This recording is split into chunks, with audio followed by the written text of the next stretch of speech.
Carroll-105, the Jabberwock.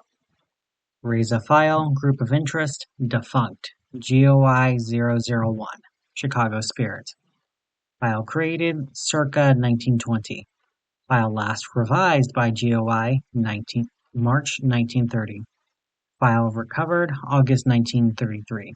Text reproduced below. Raise a noticed. Edits have been made for spelling, grammar, and general formatting. Carroll-105, the Jabberwock. Where it is. Wherever Chappelle needs it to be. If you're supervising it, we'll meet with you and we'll make sure you know. If you aren't one of those guys, stop stressing about it. Stress can kill, you know. Who knows about it? It's fundamental to us that only a few people know about this thing. If you're seeing this, you're either keeping tabs on it, looking for its layers, one of the big guys that run this whole business, or one of their bodyguards. If you snitch, not only will we know, but so will the Carroll, and this thing can perform a few disappearing acts that leave no traces. How we found it? It's more fitting to say this thing found us. We were transporting another Carroll we had found back to a warehouse of ours when it revealed itself. One of our men was acting like he did every other day, when he suddenly turned into some monster and started ripping through our men for taking the case the Carroll was in and flying off. We tried tailing it, but it disappeared into some woods past the city. Cut forward to a month later, we get a call from some of our men saying that they managed to corner something they believe was the creature from before. It attacked at night, disguised as one of them, but one of our men was wearing a cross necklace and the creature's skin started to burn away when it touched the cross. From there, he pushed it into a church and slammed the door behind it and called for us. He said it was scratching and screaming like hell, but the door still held. Chappelle, Sawteeth, and the rest of his confidants headed to the church, where they managed to strike a deal with the Carroll. What we use it for? We don't know as much as we would like to know about this thing, but we knew enough to see its potential and make a deal with it. The Jabberwock isn't human. It won't tell us what it is, where it's from, what its name is, or where it keeps disappearing. We're sure it's some sort of demon, but we're not sure if it's from any one religion. Any sort of religious imagery or magical weapon seems to actually hurt it. It can heal from normal wounds almost instantly, but anything holy, unholy, and magic seems to stick with it and burn away its disguise. From what we've seen, wounds left by magic or religious stuff reveals large, starved-looking purple flesh that replaces whatever was there before. Its fingers became claws and its head became covered in skull-like bone with horns. We know that's something underneath the camouflage. It also has some sort of tail and wings, but we've never had a good long look at any of this because the Jabberwock tends to flee in states like this. The Jabberwock preys on humans and human-like creatures, gaining their trust and affection before butchering them. It's incredibly sadistic, actively relishing in causing pain or killing. It seems to know a bit of necromancy, can charm anyone who talks with it, and it's far stronger than anything it can take the form of. It has killed many people, but it only takes the forms of those it eats the heart of and drags to that forest.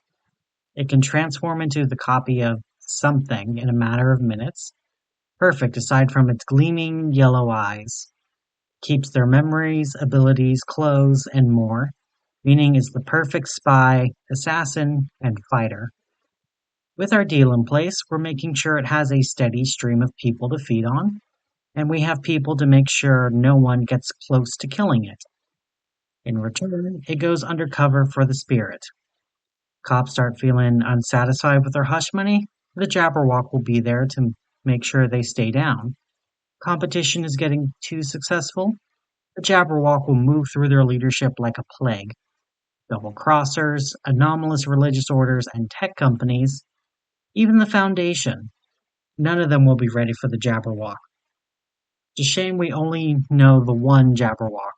To be frank, an army of super spies like this would have won us a monopoly. We have other spies to keep an eye on the Jabberwock to make sure it doesn't betray us or get hurt. But aside from the supervision, we leave it to its own devices, because we can tell this thing likes doing what it does. Everyone who knows about this thing must get their bullets blessed or cursed or in some way enchanted. In most cases, we'll have them enchanted by an unholy priest, but as long as it can hurt the Jabberwock, it doesn't matter. This thing is willing and able to work with us, but we don't trust that it'll decide to stay loyal, so we gotta make sure we have that failsafe. We've managed to record the names of hundreds of forms it takes, and we've done our best to describe the forms it takes that aren't human. Some of you are also tasked with following this thing back to its lair. Make sure it doesn't find you, or else this whole operation might be done. There's a lot of risks when it comes down to this, but anything we can use to control this thing is reward enough.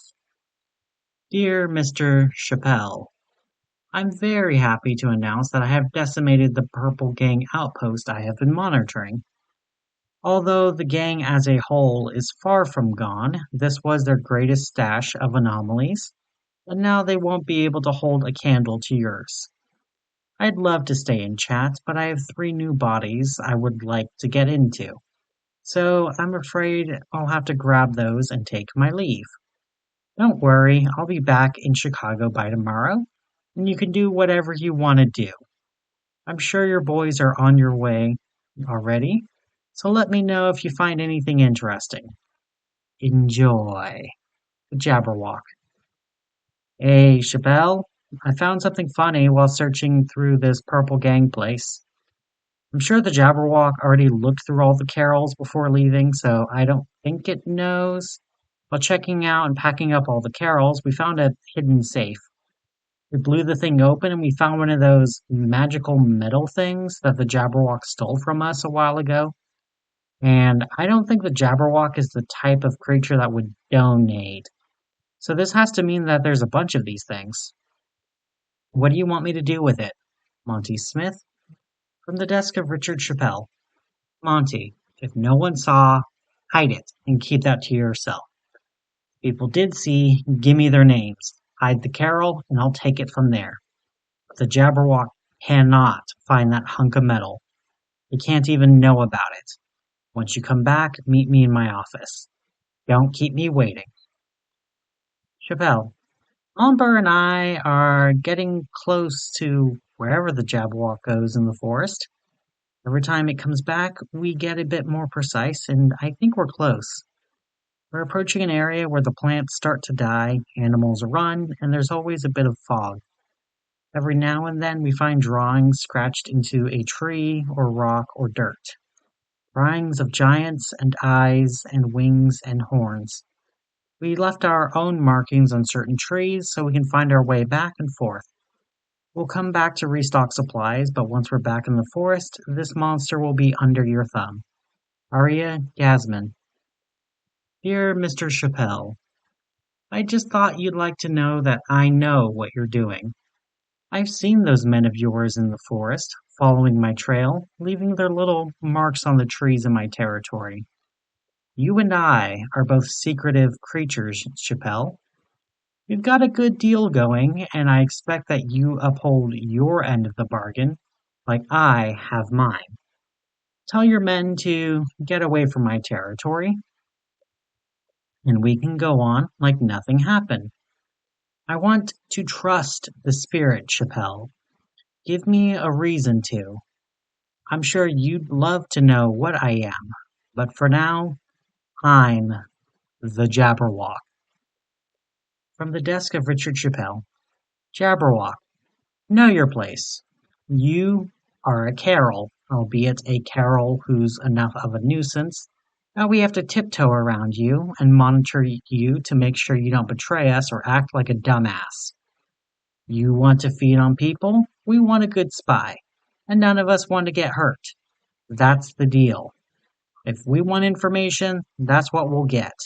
But we're not going to stop because you start whining. And don't think your mind control will work on me. Like you said, we both have secrets. I don't care what you want. This is my world, and you're working for me. Stop telling me what to do, shut the hell up, and do your fucking job. Chappelle. It knows we're after it. I was following our path of marked trees. The first few were fine, but as I kept going, I realized that all of the trees nearby had been scratched and carved by something sharp, and all of our markings were gone. I tried going off my memory and kept going. The trees stayed like that for a while, until I came upon a clearing. All the plants and trees were dead, were gone. No animals ran by, the dirt looked gray, and the only tree that stood in the clearing was barren, made from spiky, black, dead branches. A normal tree was laying at my feet, right at the edge. It had been completely uprooted, ripped from the ground in one piece. I pushed it out of the way when I realized one of my markings was on the other side. I looked back at the center of the clearing and I saw some sort of cave by the tree. It was just a black pit with a stone path going down into the ground. I got a bit closer, but I looked back inside and I saw those yellow eyes staring back at me. I don't know how I'm still alive after it saw me, but I hightailed it out of there. It knows we're looking for it, and it's angry. I can't find Momper anywhere. What do we do now? Arya Gasman. Monty. I found the Jabberwock's hideout in the forest, but I'm sure it's still somewhere nearby. It hasn't returned to the spirit since the Purple Gang raid. Whatever it's guarding, it has to be something big. Meet Momper and me by the edge of the woods, and we'll find whatever it's hiding. Arya Gasman. Update. The Jabberwock isn't ours anymore. It ran off to its forest after it massacred a Purple Gang hideout, and it hasn't been seen since. It killed Edgar and Arya after catching them in the forest for luring back the men who were supposed to watch it. One of them, Monty Smith, knew about a Carroll that he gave to Chappelle to keep away from the Jabberwock. Once the Jabberwock ate his heart, it learned of the Carroll through his memories and began making its way towards the Chappelle's place. It wasn't quiet, but it didn't need to be. It broke into the place, ripping guys apart with its bare hands. When people started shooting, it reanimated the dead and started returning fire. It ran throughout the building, leaving corpses, wraiths, and zombies in its wake, before finding itself against Chappelle. Chappelle won't say much about what happened afterwards, but I've attached what he said as below. From the desk of Richard Chappelle. The thing came into my office alone. I think it was wearing a mismatch of different victims because its left arm was scaly and blue. Its human parts were in patches from multiple people, and it had a tail. I started firing at it with my Tommy gun, but the piece of shit kept dodging or blocking the bullets. It ran at me when I was out and lifted me by my throat with one arm. Thinking on my feet, I took that magical hunk of metal out of my pocket, shaped it into a dagger, and stabbed it into the Jabberwock's arm. It let go and began screeching, shrieking like something not animal and not human, and yet so close. I didn't give the treasonous bastard a chance to breathe, and I rammed the blade straight into its skull. Its skin began burning off outwards from its head, showing me the real creature underneath. I won't say much, aside from the fact that it was an ugly piece of shit. It smacked me, pushing me into my desk and throwing the shard out of a window to the ground below. I grabbed a pistol from my desk while it was distracted by the ingot and shot it in the back. It ran to the window, leapt through, and flew off. The silver shard was gone too. Update. We've got rid of the undead since the attack, but the Jabberwock, the metal, and the lair have since vanished. 7 of our guys are left unaccounted for. Whether they're dead, undead, charmed, defecting, or a disguise for the Jabberwock, they're being added to the list. The thing is still too much of a threat for everyone to know everything about it. Our men now have access to updated lists of all the skins it wears. Tell them to wear their crosses or stars of David or whatever damn symbol makes them feel right. And tell them to put a blessed bullet between those subhuman yellow eyes. Tell them that and nothing else. This traitor must die. Remember, the spirit doesn't fear demons. Demons fear the spirit.